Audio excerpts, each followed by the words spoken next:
So here I am holding him. Next thing you know, the lava is coming out the back of his pants.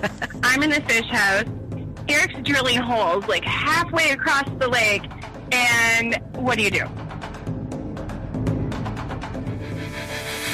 Welcome to the Woman Angler and Adventurer podcast, inspiring real women with a passion for fishing and the outdoors to go get their adventure on. Now, here's your host, Angie Scott and Barb Carey. Hey everyone, Angie Scott here. I'm actually driving back from Wisconsin Women Fish's annual fish camp event, which if you've been listening to our show, you've probably heard us mention it before. We did a whole episode from fish camp last year that won some awards. It was super cool. I'm really, really thankful to have had the opportunity to experience it firsthand this year. It was amazing. It was everything that I imagined it was and more. I mean, just these women are absolutely incredible. And so I can't wait for you to hear more about that. We did another episode and it was so much fun. So you're going to get to enjoy that next week on the podcast. But we're trying to squeeze this in here because traveling so much. Barb just got back from Tampa judging the innovations in the boating and marine world and flew from there to fish camp, which she runs with some help. But it's pretty amazing that she's able to pull that off, and I'm sure she is taking a couple well-needed days of rest. And then we are all headed to Cape Cod for our striper fishing clinic this coming weekend. So it's nonstop excitement, but we love it, and we're so thankful for these opportunities, and that's why I am recording this in the car. So anyway, I want to mention too that we had our contest on last week's episode for the Beaver Dam tip-up and the 2 Jiffy Ice Drills hats, and we announced the winner on our Facebook page yesterday. So if you missed that, go to our Facebook page, The Woman Angler and Adventure, and check that out. Congratulations to the winner, and thank you so much everybody who entered. We're going to be doing more of these, so I hope you enjoyed it, and stay tuned for more. So, all right, let's get into today's episode. We have an amazing guest, Shanda Gelbhart, who is a member of our group on Facebook and also a member of Women Anglers of Minnesota, which is another big women angler group, the oldest one, actually, and she's on the board there. But we've corresponded in the past, and she had some really great funny stories. I wanted to have her on. She's been able to incorporate her kids in all their outdoor adventures for 9+ years now, and she, her and her husband decided that they didn't want to let having kids stop them from being as passionate and involved in the outdoors as they were. And so she's come up with a lot of really cool tips and tricks. So any parents out there, you're really going to enjoy this episode. And I don't want to give too much away. So let's go ahead and just get right into it. Thanks for listening.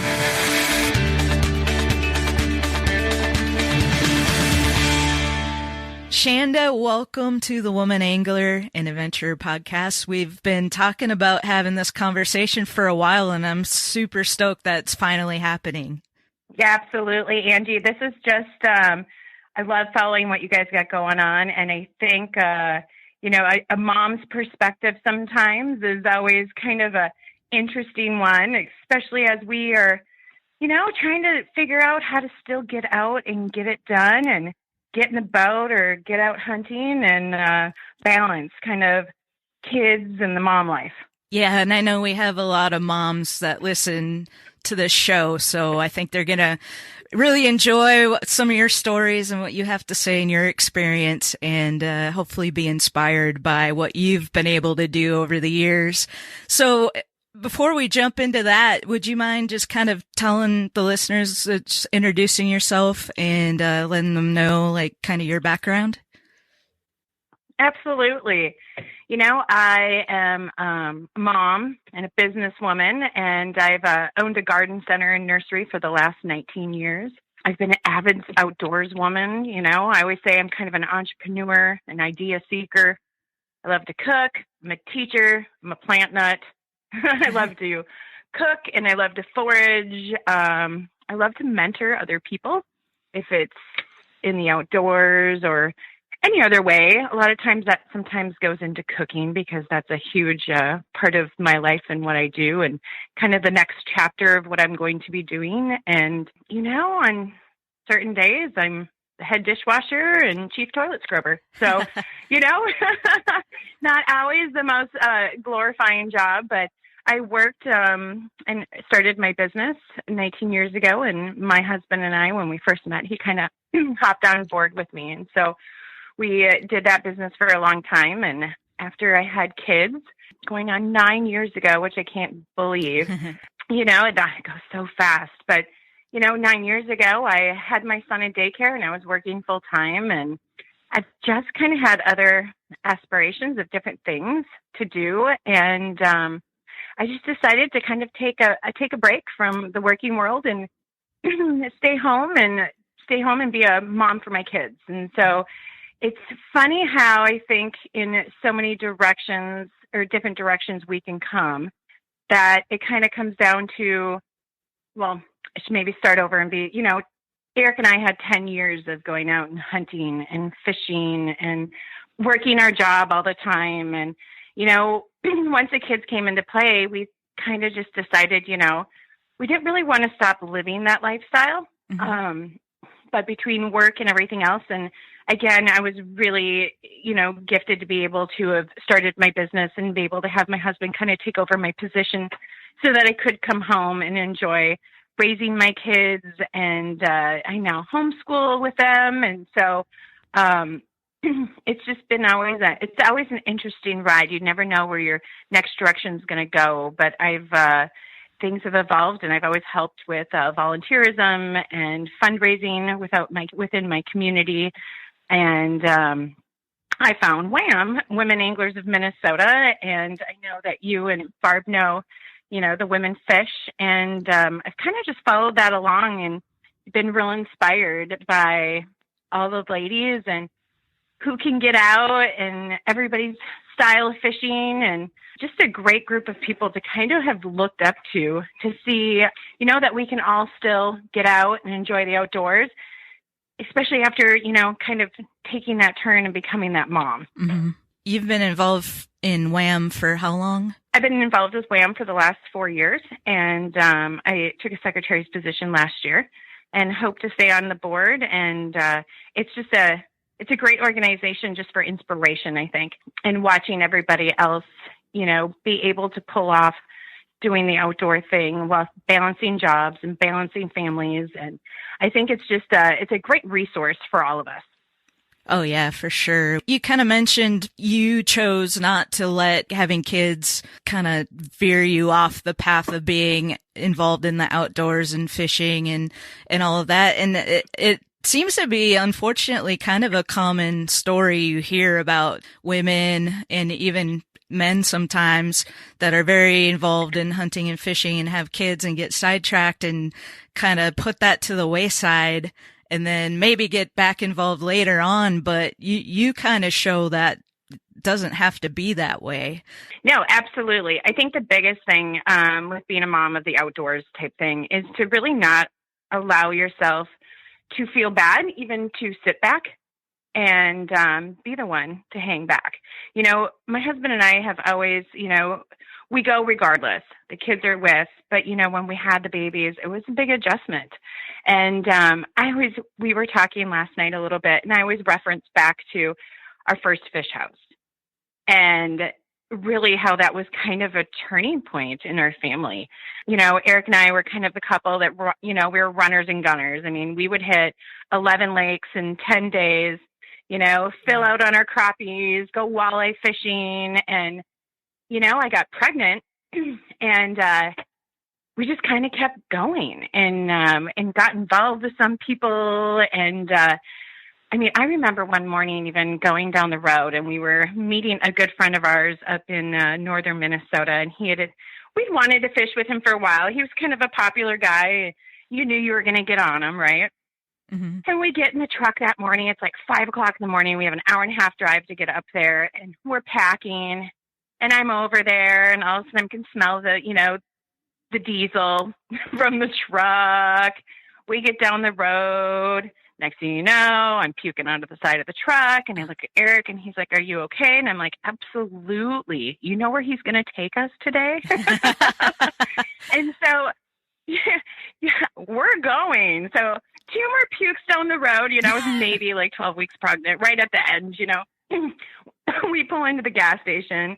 I load up. I go in. We meet the gentleman, and we're just pumped to go. And so, it was one of those things just to kind of always work through it. And I think that winter, even pregnant, you know what I mean? We were still going, we would go out 2 to 3 times a week. We were just kind of diehards. And so, and if it wasn't ice, it was early spring fishing on rainy, or it was, getting back in the boat in the summer. And it's just one of those things. I think it's kind of a mind over matter, but that was kind of the prelude into what's going to happen. Mm-hmm. And I think as a woman, I kind of got sad and depressed because I had waited, I was 33 when I finally had my first son. I kept thinking about the next ice season, and I was like, what am I going to do? I kind of had a sinking feeling like, okay, now I'm mom, right? I have to give up my time.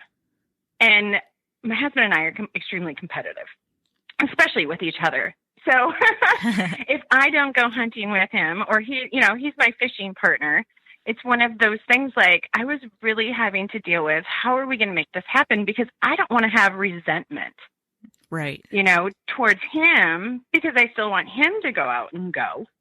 And so it was kind of a turning point in our relationship even, but we really talked it through, and he's thoroughly understanding of my passion of the outdoors. If it's not snowmobiling or fishing or foraging or hunting, he thoroughly has always supported me in that passion as well. So, and this is back 9 years ago, which seems like not that long ago, but, in the fish house world, how things have changed. Oh, yeah. We have these beautiful ice castles that we can pull out on Red Lake, or, I remember 10 years ago, a sleeper shack, for me, it just felt like the Taj Mahal, on the ice. And so we really worked together. And the first winter, I actually sent you a couple pictures. Yeah. And it was our green fish house, and we modified it. It was just this, we had this little heater in it, and it was, a cozy heater on the side wall. And we'd make our runs, and he'd get me back out there, and we'd strap Gavin's little car seat on the back of the snowmobile. And, at this point, we weren't running like every lake. We had, my in-laws have a nice little lake that's super clear, and it's like an aquarium. Mm-hmm. So it's always something to look at, if not catch. And so we would go up there, and I had the good old Johnny jump up screwed to the ceiling. And I had his feet dangling, just right where he'd fall asleep, but I could still be fishing. We just kind of made those adjustments within our lives just to make sure that we could still get out. That's awesome. And we'll definitely share some of these photos because they're great. We'll put some up on the website if that's all right with you. Absolutely. And the other one that's in that old school picture too is a funny picture about my son. Like, we would go out every single day. So we own a garden center, so we don't work in the winter. Okay. Mm-hmm. So we've got a nice little chunk of time off. So in January, in deep freeze, we go out to our little house every single afternoon, and, you think you're super prepared, but, with an infant, who knows? But I was determined to go out there. Well, one afternoon is when it was like, it's a baby. So at that point, he was like 5.5, 6 months old. And I forgot the diaper bag. Well, we're like a half hour from home. Plus, we're in the middle of the lake, and it's midweek.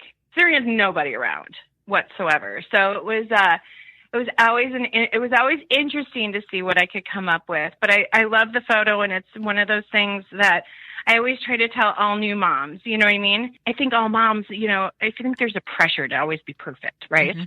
And I think the newer moms even have it worse than I did, 9 years ago. But you make do with what you have. And so there I am with a kid who just couldn't stop pooping his pants.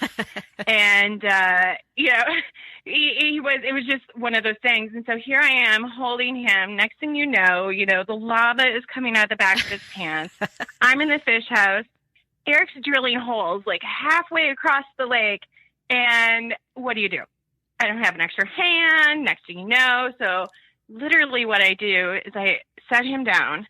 I put my rattle reels down because we had gotten into some really beautiful crappies. And so I had put my one little line down or whatever, and then I had to deal with him. Well, I'm going through everything in the world, and all I had was a poopy, like almost like a dog bag. It was like one for kids, but it was like the dog poop bag, right? I had electrical tape, and I had a roll of paper towels. And so Perfect. I always pride myself when you get to post that picture, I always pride myself on this was the very first time I learned is that no matter what the kids in the outdoors, you definitely have to learn to compromise or just figure it out. Right. I love that picture. We made it. My little buddy, he's always been a trooper since he is 9 years old. He's super adventurous. And I swear some of that just starts from the very first winter we had him and that he would tolerate me still wanting to chase my passion. Right. So that's awesome. There's hope for everybody. I love that you have that mentality. Everything's figure outable. Use your resources that you have at your disposal. That's awesome. I love it. Absolutely. If there's a will, there is definitely a way. And that's kind of my mantra that I've always gone by. It drives my husband crazy sometimes when I say that because I'm like that problem solver. Right. Yeah. And he likes his tools and he likes his stuff and he wants to have the right stuff to do the thing. And I'm like, oh, no. Give me some baling twine and some duct tape and we'll get this baby done. We did a series not too long ago on taking kids fishing, so this kind of fits right in with that. But one of the things that kept coming up was how do you keep the kids interested in what you're doing? Do you have any tips or? Yeah, early on, we started traveling quite a bit because I do have a seasonal business. And so we do have the luxury to be able to, go on quite a few fishing trips. And really, I think in the beginning, it was more or less, scratching that itch of my walleye bite. But getting there and keeping the kids interested and holding their interest. And if you know me at all, my husband and I, we spend 40 plus days in Ontario, Canada area every year. Even though we're in northern Minnesota, we like to go farther north. But I find with the kids, it's super important to do certain things, just especially in traveling, to keep things new and exciting for them. Packing an organization for me is a huge one, but the kids love, I just asked them before we came on, I said, what are your favorite things when we travel? Or what? And usually it's where we stay, the friends we make, and then the things we do. So I used to call it Museum Monday. So if we're ever somewhere even if it's not Monday, we just call it that yet.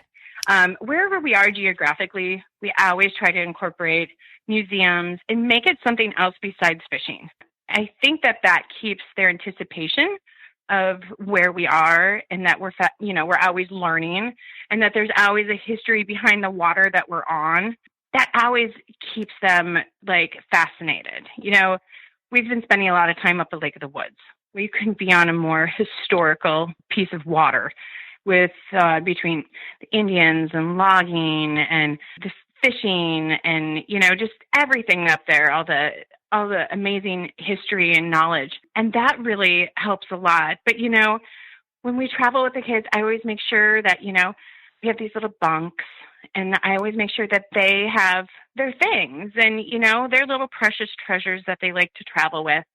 And so we kind of always make our home away from home. I always say this, and, some of my relatives are like, you guys travel and you fish too much. And I'm like, our home is where we are, my family is. And so I think that's a big part of my kids knowing that there's always this constant no matter where we are. And there's always going to be something to do. Now, if it's not me bringing something, because that's the other thing as we go on these adventures, I'm kind of like the snack queen. Everyone knows me in a boat, right? I'm the snack queen. I'm the craft lady. So we go with some friends, and we've traveled with them quite a bit and locally fish with them. They've been our good friends. They've got kids similar age. We all have similar, love and passion for the outdoors and fishing. And we always try to make these fishing trips something else besides just fishing. And I know as adults, we want to go, we want to go to Mille Lacs Lake and we want to hammer the walleyes, but we got the kids with us. So, really balancing within activities within the boat, or then really the full experience. And so we went up on this fishing trip. We were there for 6 days, and, we're all walleye nuts, right? But I stay back, some of the days because I feel like sacrifice that just so we can all have the full experience. So when I want to go on the boat for an 8-hour stint, the kids are totally down with it. But, we do activities like that and always make them fishing related. We did, with swivels, we made like these bracelets with beads this year, or the paddles was a cool addition that we did this year. We just did this summer, and really I had 4 boys and 1 girl, and every day they had to sand them down, then they had to paint them, and then I had some stencils made for the location we were at, and then they had to poly them, and then by day 5 they could actually canoe with them. And so it's really one of those things. It's, it's almost like the Voyagers. I always try to make sure that the kids have something going on besides just the pressure of fishing. Does that make sense? Yeah, totally. We'll share that picture too. That's a super creative idea. It almost reminds me of like summer camp, like these things. Oh, that you come up with. Yeah, absolutely. My boys happen to have their birthdays in July, so we always seem to be in some part of Ontario on one of them. And so I always have a scavenger hunt, or if I know we're going to a remote fish camp where it's just us, I think it's super important for the kids to, one, be unplugged. That's a huge part of why we do what we do when we go out and we travel, and we try to, get the kids to really feel nature because we're at some remote areas, but to keep them disconnected and keep them, away from their electronics as much as you can in this day and age, right? Mm-hmm. But really try to get them to absorb what nature is around us, why we're fishing, and then also, bring it back to the kitchen. And so I have a Facebook page called Field to Fork Minnesota Style, and it's real nonchalant, but I do share some of my recipes and stuff there. And my son Gavin I filmed him on a couple little videos that we're going to be working on for this fall and this winter. And it's really neat to see that he's absorbed the whole experience, really that farm to table, the experience with them, and that they see why we go out and we do some of this stuff, because we get to come back and we get to enjoy some of that. So it's, it's just fun. And so again, I think it's super important just to keep our home away from home, keeping our stuff, being packed and organized and having everything in the world, but being really organized. So in case you need it, you have it. Right. People laugh at me. This is something that I've always talked about because we travel so often, is I have like this thing called the kitchen bag, and everyone laughs. But in my kitchen bag, I can pull off a kitchen anywhere in the world. Wow. That's cool. And it's kind of the same with the kids. I have my kids bag, and I can have a swimsuit in it all the way to a stocking cap. Now, it's not big, but it's almost like my outdoor emergency kit, even with Band-Aids. But it's that thing that I know in any situation that I can help make them comfortable. Eric and I really pride ourselves on not wanting to burn them out.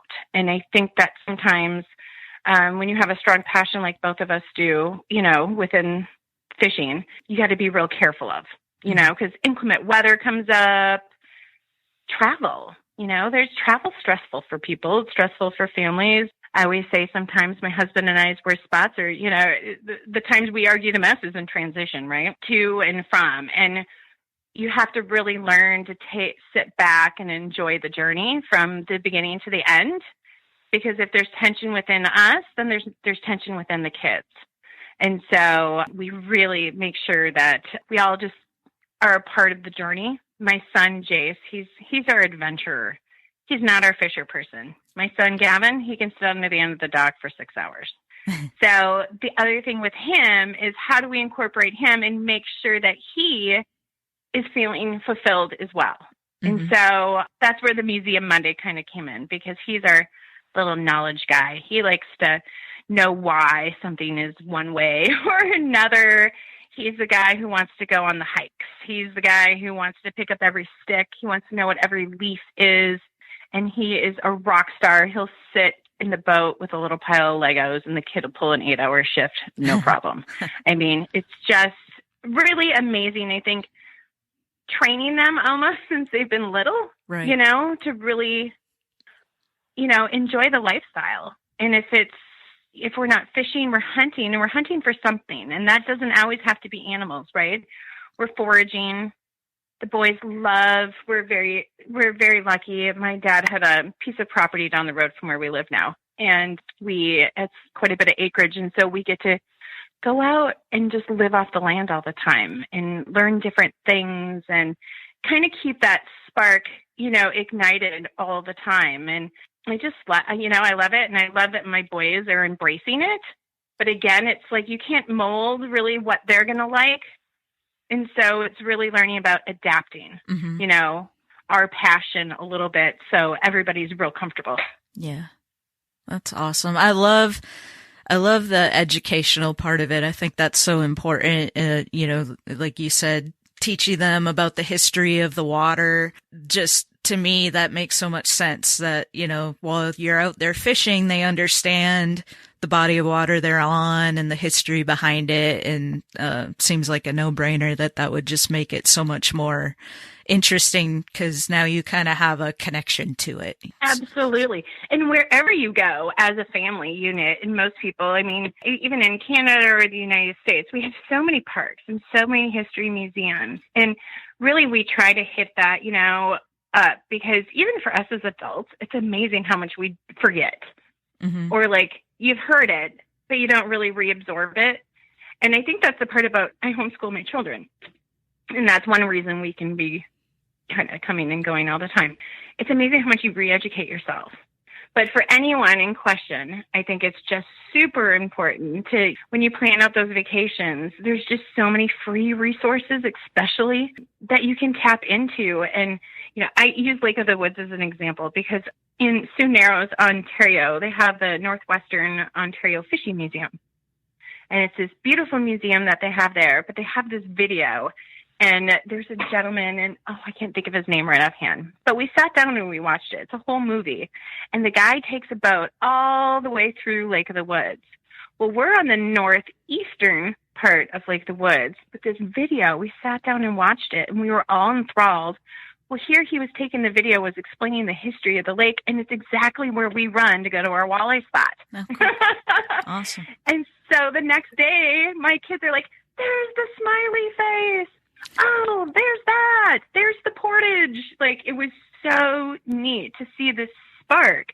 Like, wow, we're living it, right? Yeah. We're living the history lesson. And so it's really amazing. And I think that there's so many bodies of water that, you know, again, it kind of goes hand in hand. And as an adult, it's always interesting. And it's like, I enjoy history way more now that I'm an adult than I did, you know, when I was little, but also half the time I was reading it out of a book and I wasn't living it.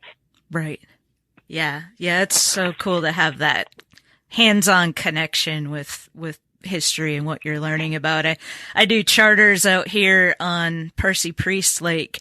And so people are always asking me questions about it, you know, and I'm like, gosh, I need to like really study up on the history of this body of water. And it was super interesting. I really enjoyed it. And I like knowing and being able to teach people about it is really, really fun. So I can totally relate to that. I just really appreciate you coming on. And I think what you do with your children is super inspirational. So I hopefully some listeners out there, maybe some that are kind of putting the fishing and hunting and outdoor adventures stuff kind of off to the side will be inspired to take some of your tips and what you've been doing and be inspired to incorporate their kids and get them out there. And we'll definitely share a link to the Field to Fork, Minnesota style. Awesome. Love it. Love what you're doing. And we'll look forward to your future endeavors. So you kind of like looking to kind of take that somewhere? Is that what you're working on? You mentioned cooking being a part of your future. Absolutely. So, again, a small hobby has kind of turned into other things. And we've documented some of the travels that we've been on over the last couple of years. So I actually have a new website that we're building right now called Inspired Outdoors. And with that, we'll have lots of different aspects of our life. You know, again, I do a lot of foraging, and I have a huge gardening background. And so I get a lot of people that ask me a lot of questions about a lot of different things. But I think for me, moving forward, it's important to be involved in the sport. And as I get more involved with women anglers in Minnesota, I just want to be an inspiration and know that, you know, life doesn't have to end or then slow down as you're, you know, have your family, and that there's lots of things that we can do to grow through and grow together and really, you know, incorporate both things. And so a love and a passion has turned into kind of my new business model for the future. And I'm excited to see where that's going to go. And we will have to talk again when I get my cookbooks launched. Yeah, for sure. I love that. That's such a great idea. And so we'll definitely be looking forward to seeing where that goes and keeping in touch with you and having you back on the show. Excellent. Thank you so much, Angie. You have a great day. All right. Thank you.